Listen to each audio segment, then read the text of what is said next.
இது குரூப் மெசேஜா?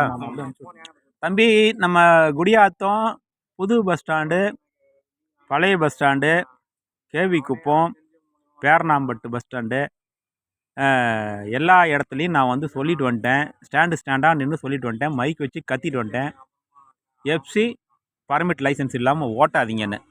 ஆனால் திரும்ப திரும்ப வந்து அந்த ஸ்டாண்ட்லாம் வந்து எஃப்சி இல்லாத வண்டி, பர்மிட் இல்லாத வண்டி நான் பார்க்குறேன். நான் காரில் போகும்போது அப்படியே வண்டி நம்பர் அடித்து பார்க்குறேன். எஃப்சி இல்லாத வண்டி நிற்குது, பர்மிட் இல்லாத வண்டி நிற்குது.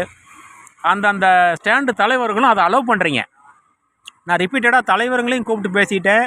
நான் அந்த சொத்த கேஸ்லாம் போடலன்னு உங்களுக்கு சொல்லியிருக்கிறேன். இந்த மெயினாக இந்த இதை ரெக்கார்டை தான் பார்ப்பேன்ற வரைக்கும் சொல்லியிருக்கிறேன். ஆனால் அப்படி இருந்தும் ஸ்டாண்டு தலைவர்களும் அலோவ் பண்ணுறீங்க. ஆட்டோக்காரங்களும் எஃப்சி இல்லாமல் பர்மிட் இல்லாமல் ஸ்டாண்டில் நிறுத்தி ஓட்டுறீங்க. நீங்கள் அந்த ஸ்டாண்டில் நிறுத்துறதுக்கு உங்களுக்கு அனுமதி இல்லைன்னு சொல்லிட்டேன். அப்படி இருந்தும் எல்லோரும் அலோவ் பண்ணுறீங்க. இது திரும்பவும் ரிப்பீட்டடாக சொல்கிறேன். அப்புறம் நான் போடுற ஃபைனை மற்றவங்களுக்கும் நிறையா போட ஆரம்பிச்சிடுவேன்.